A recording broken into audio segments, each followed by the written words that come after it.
हमारा चिंतन गीता अध्याय 9 श्लोक 20 और 21 पे एक साथ चल रहा है। भगवान कहते हैं पूत पापा।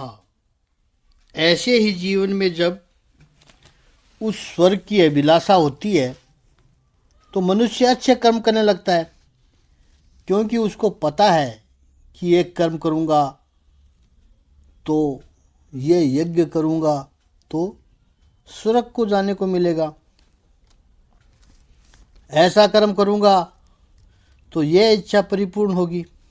कर्म अच्छे करते हैं इसलिए पूत कहा प्रभु ने, लेकिन सकाम कर्म करते हैं इसलिए कहा पापाहा। पूत का अर्थ है पवित्र, लेकिन सकाम हो रहा है। जीवन में दो ही चॉइस है हमारे पास, एक भगवत कामहा, दूसरा काम कामहा। या तो भगवान के लिए सारे कर्म करो या फिर अपनी कामनाओं की पूर्ति के लिए कर्म करो। प्रभु तो सबको मिलते हैं, काम कामी को भगवान मिलते हैं लेकिन भोग के साधन के रूप में मिलते हैं, और भगवत कामा उसको परमात्मा मिलते हैं, निज रूप में मिलते हैं। छिपे छिणे पुण्य मृत्यु लोक विशंति, वापस आ जाता है। ये काम कामा लोग है।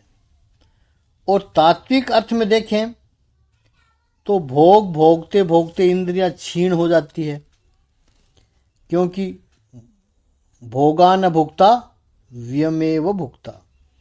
जब इंद्रियां क्षीण हो जाती है तो फिर भोगों में कोई रस नहीं रहता है।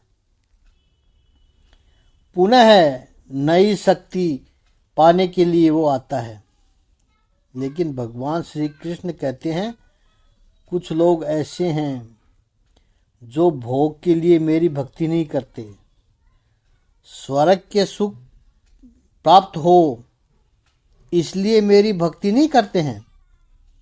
वो जो भी सत्कर्म करते हैं वो इसलिए करते हैं कि उनको मेरी अभिलाषा होती है, वे मुझे पाना चाहते हैं। ऐसे लोगों को क्या करता हूं मैं? बड़ा महत्वपूर्ण भगवत गीता का बड़ा पवित्र श्लोक है, भगवत गीता का 9वें अध्याय का 22वें श्लोक का एक एक चरण ले लेते हैं। अनन्याः चित्तयन्तः माम् ये जनाः पर्युपासते तेषां नित्याभियुक्तानां योगक्षेमं वहाम्यहम्। 9वें अध्याय के 22वें श्लोक का शाब्दिक अर्थ है, किंतु जो लोग अनन्य भाव से मेरे दिव्य स्वरूप का ध्यान करते हुए निरंतर मेरी पूजा करते हैं, उनकी जो आवश्यकताएं होती है उन्हें मैं पूरा करता हूँ, और जो कुछ उनके पास है उसकी रक्षा स्वयं मैं करता हूँ। ये जना अनन्य चेताः अनन्याः चिंतयन्तः माम पर्युपासते। जो लोग, जो भक्त अनन्य भाव से, न अन्याः इति अनन्या, कोई दूसरा है ही नहीं, वो अनन्य भाव है, लेकिन उसमें दूसरे के प्रति तिरस्कार नहीं है। तिरस्कार नहीं होना चाहिए। इसलिए समन्वयवादी इंक्लूसिव जो अनन्य भाव है वो है सब में वही है। जिधर देखता हूँ उधर तू ही तू है, तेरे सिवा कोई नहीं है। ये अनन्य भाव है। अनन्य भाव से चिंतयन्तः है, चिंतन करते हुए मेरी उपासना करते हैं। माम पर्युपासते, केवल उपासना नहीं कहा है, पर्युपासते यानी निष्काम भाव से मेरी उपासना करते हैं, संपूर्ण रूप से मेरी उपासना करते हैं। तेसाम उन लोगों को, कैसे हैं वो? नित्याभि मुक्तानाम, निरंतर वो मुझसे जुड़े हुए रहते हैं, अर्थात अभियुक्त है। इन लोगों के योग क्षेमम वहाम्यहम, उनके योग और क्षेम को मैं चलाता हूँ। अब ये योग क्षेम टेक्निकल शब्द है। पूर्ण श्रद्धा से, अनन्य भाव से श्रीमद् रामानुजाचार्य जी ने बहुत सुंदर अर्थ किया है। अनन्य परियोजना है, विंग नो अदर प्रपज्ञे। अनन्य का अर्थ है ये मत समझना कि एक ही भगवान हो और उसके ही स्वरूप की उपासना करनी है, वो अनन्य नहीं है। लोगों ने अर्थ ऐसा ही किया है कि हम तो केवल बाल कृष्ण की उपासना करते हैं, वही अनन्य है। हम भगवान श्री कृष्ण बड़े हो गए हैं अब, तो उनकी उपासना नहीं करेंगे, राधा कृष्ण की नहीं करेंगे, योगेश्वर कृष्ण की भी नहीं करेंगे, हम तो केवल बाल कृष्ण की उपासना करेंगे। ये अनन्यता नहीं है। महाप्रभु जी श्री बल्लभाचार्य जी ने, और जहाँ से उनको प्रेरणा पाई उन्होंने, जहाँ पर अपना बाल्यावस्था युवावस्था बिताई, और श्रीमद् रामानुजाचार्य और महाप्रभु जी दोनों स्वीकार करते हैं, स्वीकार दोनों करते हैं, कृतज्ञता से स्वीकार करते हैं। रामानुज संप्रदाय को कृतज्ञता से स्वीकार करते हैं। तो श्रीमद् रामानुजाचार्य जी कहते हैं अनन्य का अर्थ है कोई एक ही स्वरूप की, एक ही में लगे रहो, वो नहीं है। वो अनन्याः प्रयोजनाः, परमात्मा के पास आए हैं तो केवल परमात्मा के लिए आए हैं, कोई अन्य प्रयोजन लेकर नहीं आए हैं। ये अनन्याः है, और कोई दूसरा उद्देश्य नहीं है परमात्मा के पास आने का, प्रभु से मिलने आए हैं, वो अनन्य है। जो भगवान के पास जाते हैं वो भगवान के लिए नहीं जाते, कोई और कारण लेकर जाते हैं। संपत्ति चाहिए, बड़ा मकान चाहिए, बड़ी गाड़ी चाहिए, सत्ता चाहिए, इसके लिए जाते हैं भगवान के पास। ये अनन्या नहीं हुआ। हमें याद रखना है कि ईश्वर के पास, ईश्वर को प्राप्त करने के सिवाय कोई इच्छा लेकर जाते हैं तो इसका अर्थ यह हुआ कि आपकी वो इच्छा आपके लिए ईश्वर से अधिक महत्वपूर्ण है। ये प्रायोरिटी है आपकी, भगवान प्रायोरिटी नहीं है, वो वस्तु प्रायोरिटी है जिसकी कामना लेकर आप प्रभु के पास जाते हो। मुझे नया घर दिलवाइए, इसका अर्थ यही हुआ कि मेरे लिए गाड़ी महत्वपूर्ण नहीं है, घर परमात्मा महत्वपूर्ण नहीं है, गाड़ी महत्वपूर्ण है, घर महत्वपूर्ण है। जब गाड़ी नहीं है तब तक मेरे पास झोली फैलाकर आते हैं भगवान के पास। जिस दिन गाड़ी आ जाएगी तुझे भूल जाएगा। ये है अंश परियोजना। और अनन्य का अर्थ है अनन्य परियोजना। अनन्य का अर्थ किया शुद्ध, किसी भी प्रकार की मिलावट नहीं है उसके अंदर, उसकी भक्ति में। और यह अनन्यता कब आती है? जब दूसरा कोई आधार नहीं होता है। तब अनन्यता आती है। या तो अपनी कोई पूंजी नहीं होती है, तब अनन्यता आती है। अब बस तेरा ही आधार है।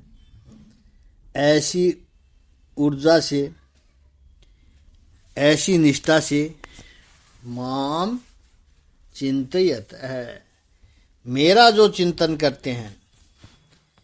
फर्क यही है कि हमारी चिंतन की दिशा किस तरफ है, भगवान की तरफ है या वस्तु की तरफ है, परमात्मा की तरफ है या संसार की तरफ है।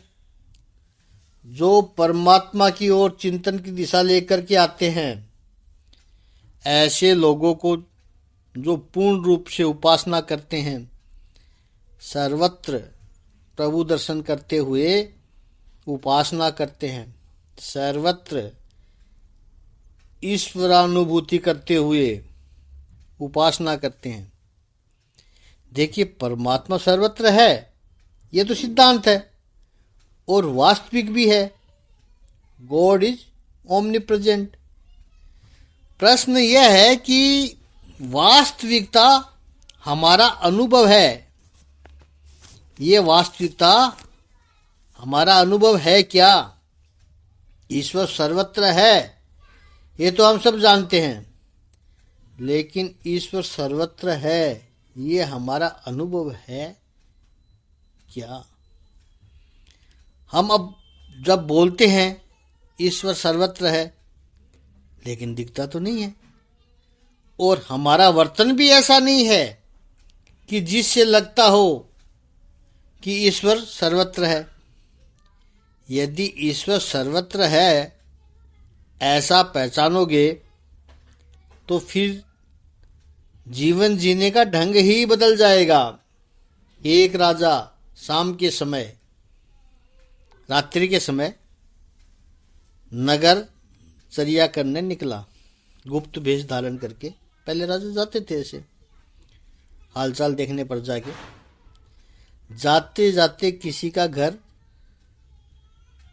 आया, उसने देखा और उस घर में घुस गया। उनको हाथ जोड़कर कहा कि प्रवासी हूँ, दूर गांव से आया हूँ, भोजन मिलेगा मुझे आपके यहाँ?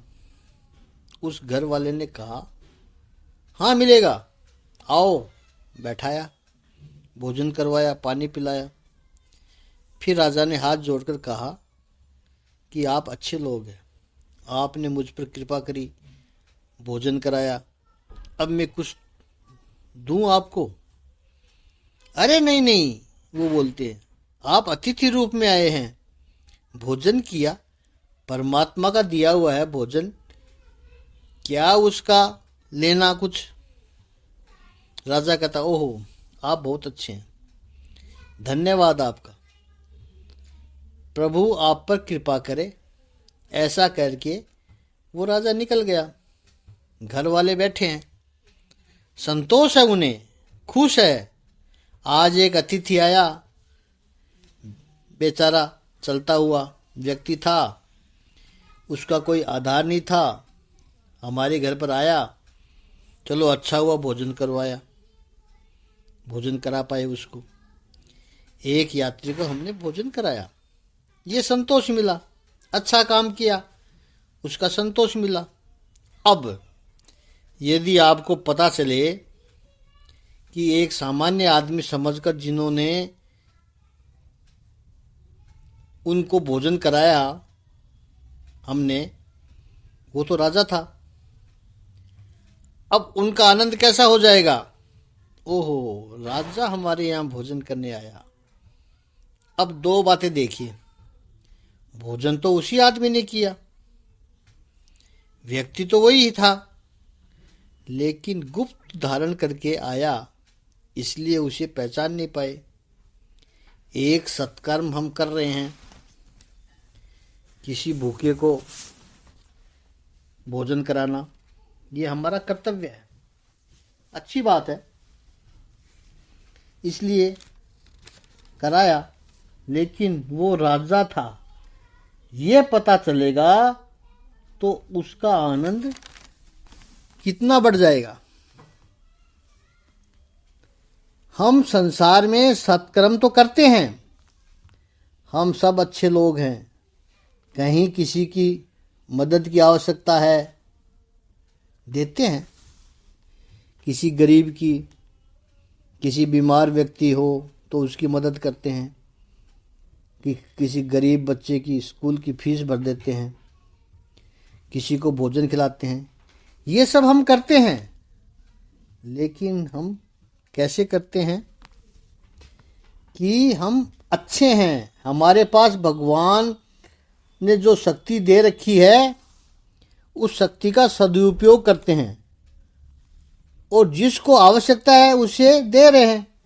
लेकिन इतनी यदि हमारी श्रद्धा हो जाए कि हम जिसको दे रहे हैं और जिसको हम केवल गरीब आदमी समझकर दे रहे हैं, आवश्यकता वाला समझ रहे हैं, वो गरीब आदमी नहीं है, वो तो भगवान है।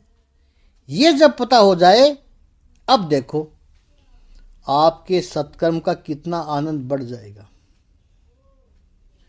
मैंने किसी गरीब को नहीं दिया, मैंने ईश्वर को दिया। परमात्मा ने कृपा की, वो उस रूप में आया मेरे पास में आया और मैं जो कुछ कर सका उसको परमात्मा ने स्वीकार किया। यह भाव होने चाहिए। इस पर आगे चिंतन कल करेंगे। ओम श्री सच्चिदानंद भगवान की जय। ओम श्री आनंद कंद भगवान की जय।